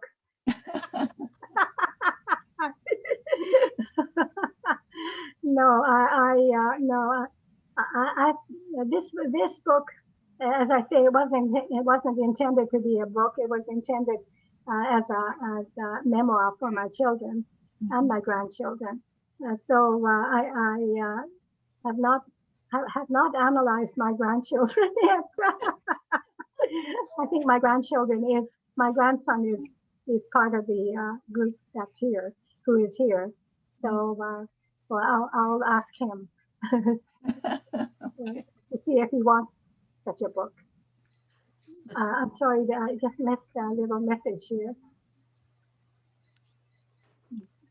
Okay, are there, Sally, excuse Yes? me, Sally, I think a question was missed okay, from Marnie Fleming. okay, can you read that one for me? Suzanne? Sure, sure.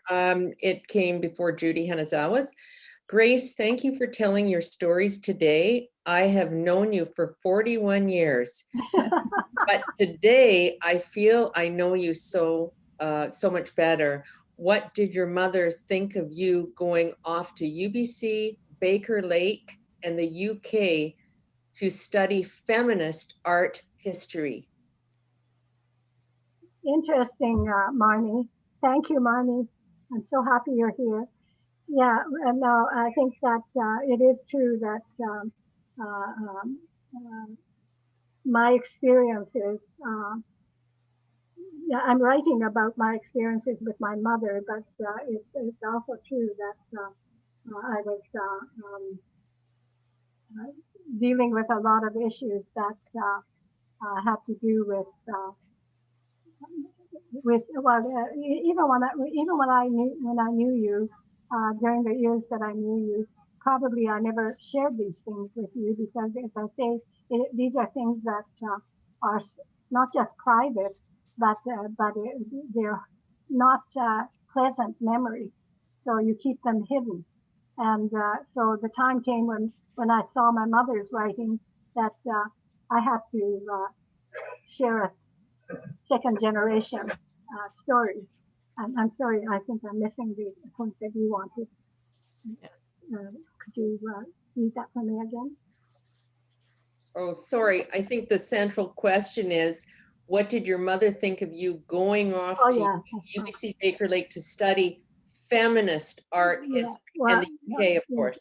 I didn't mention in my reading, but while I was writing this, it became very clear that it was not just sexism and not just racism, that my life was very much influenced by sexism, that so much of my life had to do with, uh, uh, I guess maybe if I kept silent, but I'm not a silent type.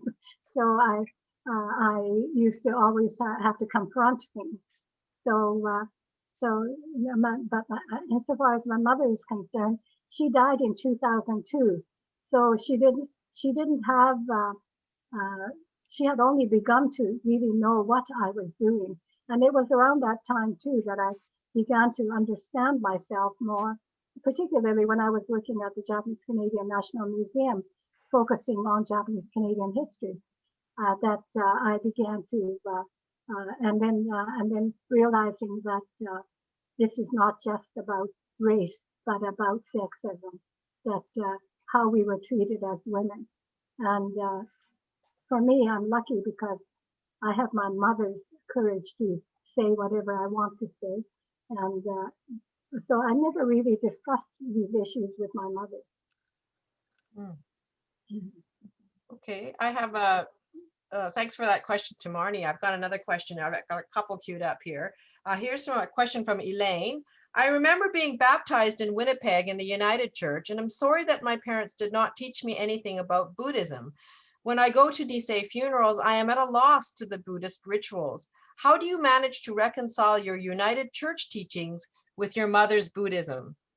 It wasn't my choice. In fact, my parents sent us to the United Church, and I think it was because since we were living in Canada, I think particularly my father having lived in Canada for about 10 years before, so I think that they were trying to give us a Canadian education, and living in Vancouver, my mother was very much involved with the United Church there. And interestingly, it was, some of you know Kathy Shimizu. It was Kathy Shimizu's grandfather who was the Reverend Shimizu, who was at the United Church where I graduated from kindergarten. but I think my parents were actually preparing us for going into an English language school, and so wanted us to uh, uh, be part of Canadian society by going to a United Church rather than a Buddhist church. And particularly too that in those days, if you went to a Buddhist church, young people were required to have Japanese language, whereas at the United Church, we were taught by white teachers. So there was a big difference in what you want for your children. Right. Okay, that I have another question related to that from Reiko. Excuse me, Sally. Reiko has just asked that the question be skipped because it was answered Okay. in the previous question. Okay, Thank you. so I've got another question then from Kirsten. Hi, Grace. Given the rich artistic writing and work by JC feminist writers, filmmakers, and artists, do you see an affinity with what you are doing as a writer regarding voice and representation, including Suzanne and my work? I'm not quite sure what the question is. Do you see an affinity with other Japanese Canadian artists Oh, writing of course, about their of identity? course. Yeah. No. Interesting thing for me is I was working at galleries and that doing a cross-cultural exhibition theme, but because of my mother in the old days, I knew a lot of Japanese families. But when I moved to Vancouver, I have to admit that I only knew about 2% of Japanese Canadian, or two Japanese Canadians in Vancouver when we moved here. And so I had to kind of do my own education about who they were, or who they are, and who I was, because I didn't have that opportunity until when you live in Winnipeg, you're living largely in the larger society. So I didn't know Japanese Canadian culture that well. Well, that's interesting. So you felt isolated and not. When I put together the Japanese Canadian Artist Directory, I talked about the isolation that Japanese Canadians have felt all across Canada working as artists and not having any connection to any community of other Japanese Canadian artists. And that was kind of a vacuum in a way. Well, in fact, I didn't know one Japanese artist. Yeah. I didn't know any Japanese Canadian artists when I moved to Vancouver, except that when there was a conference in Vancouver in around 1990 or so, that's when I met Grace Canberra and Haruko Okano, and that was my first meeting with Japanese Canadian artists. Yeah, I feel like there was a generation of us that were just operating. I was living in the larger society. Right. Yeah. I don't think there's any more questions that I can see. Oh, here's a follow-up from Naomi Sawada to a comment she made. Grace, how did you decide to write about some challenges and not others? Example, sexism against women. She talked, I'm just going to preface that by reading earlier. Naomi said, memoirs often put a positive light on things and that the challenges one has experienced have been resolved. And she wants to say, in follow-up to that, how did you decide to write about the challenges and not other things? For example, against sexism against women. Well, I think it's because in the first place, I wasn't writing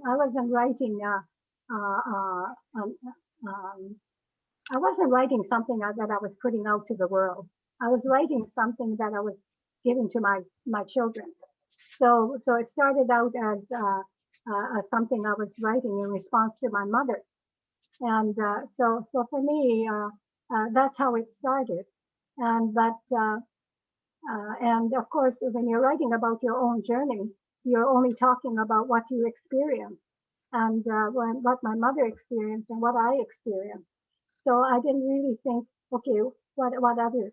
The only thing is, as I was finishing writing, I realized that within the writing, where I describe all the ups and downs in my life, that the fact of the problems I had with sexism was really there. that even without my thinking about it, during the activities that I was taking part in, it was pretty obvious that I was living in a male-controlled world. And then that becomes quite obvious. Yeah, I do recommend you all get the book because she does really go into that in the book. Yes. Sadly, that's how it was. Yes. Yeah, I agree. And the trouble is we had no option but to accept in my days. We don't today, but. But Yes, yeah, I and know. Naomi does say, I'm from a younger generation and the problem does continue to I exist. know, Naomi. Yes. Yeah, I agree. Yeah, for sure. Yeah, sadly. Lynn says, I was influenced by the book Why There Are No Great Women Artists in the Mid-70s. I feel that you must have read this too. No need to answer with more than yes or no, as I have already asked one question, but thank you for bringing gender issues into the discussion. Yes. No, the gender issue is, in my opinion, very large in my life. My life was controlled by the decisions I made were often due to sexism. Even though the word sexism wasn't used, it was pretty obvious that the negative things that happened in my life was controlled by male power holders. And I think they know. Thank you. Suzanne, I think we're almost at 5 o'clock here, or I mean, it's 5 o'clock my time, 3 o'clock your time. So we're gonna just wrap up. Yeah, I wanted to, Grace, we'll let you have the last word, but I do want to thank you and Sally for agreeing to do this session together. Thank you, Sally, for persisting and pursuing Grace. She's a hot commodity these days, and everybody else wanted her. And you were able to get you were able to get her conversation. I think one thing we need to know is, where can we buy the book? Yeah. Where can we? I'm just gonna. And secondly, let's see, where can we buy the book? People are saying thank you, thank you. I want to thank you, Sally, as part of the Arts Committee, along with John Oda, Melissa Kamabayashi Staples, Bryce Cambera, Yukari Peerless, Emiko Maraki, who are all working very hard towards a large Japanese Canadian Artists Symposium to be held in Victoria in the fall of 2022. I'd like to get that conversation going there, so that as we sort of snowball towards that big event, there's a lot of participation from the community, and particularly from those who have stayed away from the community for a while, who might want to get involved in something like this. Again, if we could just focus on your book. Here it is, folks. Naomi, I hope everybody can see it. This is the Caitlin Press webpage. And if you go to caitlinpress.com, our books, well, you could probably just scroll around. You can purchase this online in paperback for $24.95. And there seems to be two different places to purchase depending on what province you're from. And it does look as though this is also published, or distributed rather, by the University of Toronto, or it is distributed by the University of Toronto Press, as well as IPG US and Gazelle UK. I have a question. Is this going on Amazon? Yes, I think so.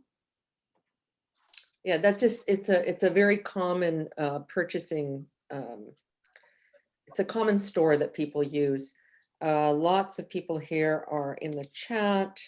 What themes do do you like to explore in more writing? It looks as though there's some more questions coming up for you here. Besides thank yous, there's another question for you from Vivian Nishi, who I think deserves a response, Grace. She's been such a close friend of yours and supporter.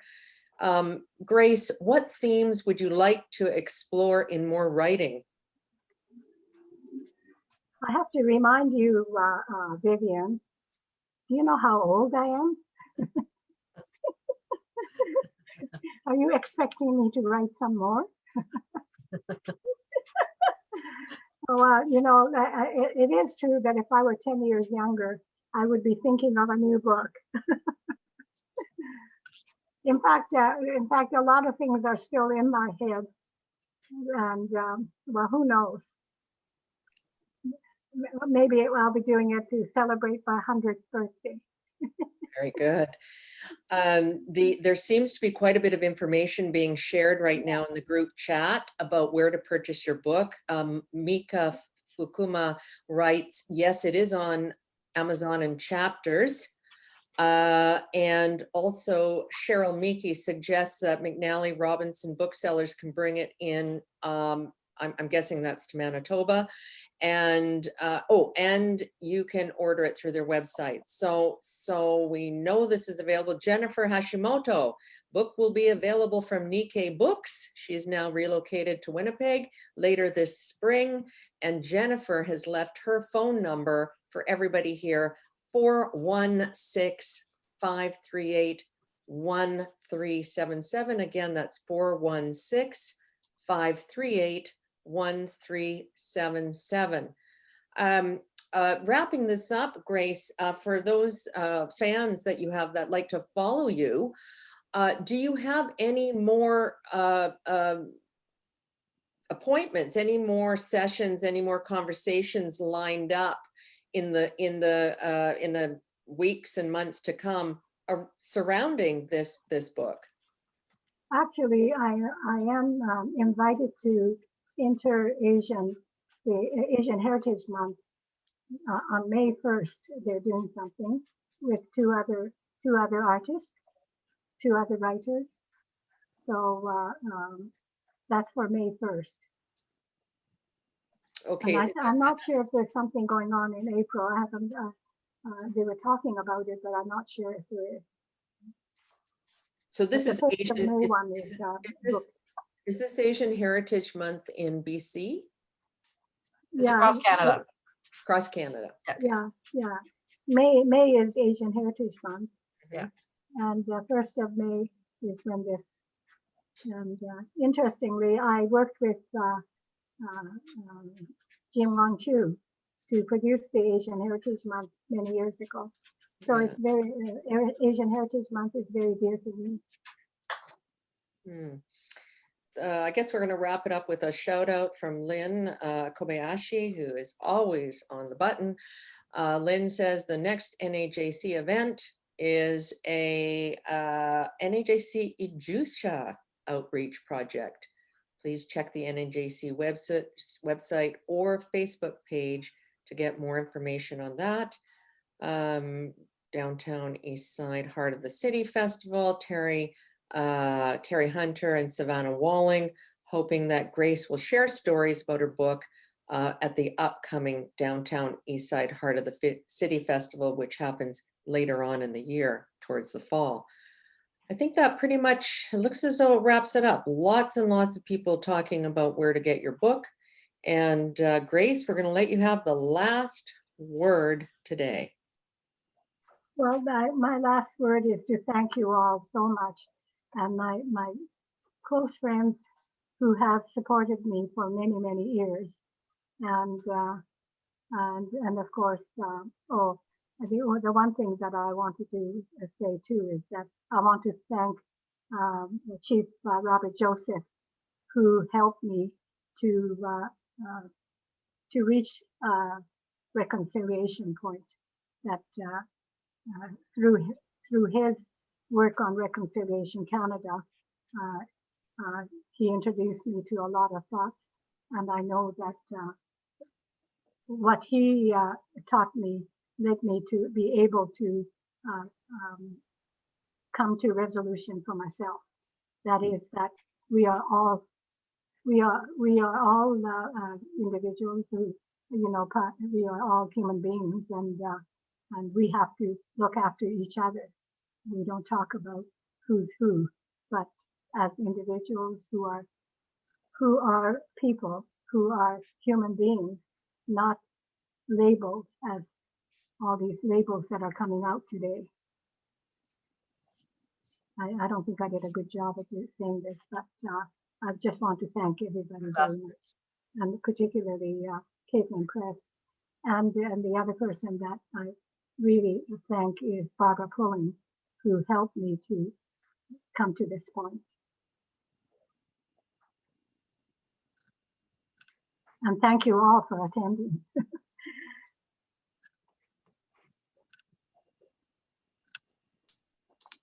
Okay, I think that we are at the point to bid goodbye. And thank you again. And we're going to follow you and track you down for that Asian Heritage Festival presentation, Grace. I just want to say you've been such an inspiration to so many of us on the call here, really, men and women. And I see Ron Nishimura nodding his head. I think anyone that knows you, who has worked with you, and who has been a friend of yours, knows what value you bring. Thank you. Thank you. Okay. Okay. See you, Grace. We're all saying goodbye. Thank you very much. So Hi, Grace. Hi, Grace. Oh, that's really. Your troublemaker friend. Your next book is Troublemaker. Okay, you can share with me. So I'm leaving now, is that right? Well, you can have a social conversation with those on this call if you wish. Oh, The no, I The session is I over. think they've had it. Okay, bye-bye, and thank you so very, very much for your Take care, time. Grace. Bye. Talk to you soon. Bye. See you Okay, soon. Thank you very much, Grace. Grace. Thank you. Thank you. Bye-bye. Thank you. Thank you. Thank you. Wow, beautiful.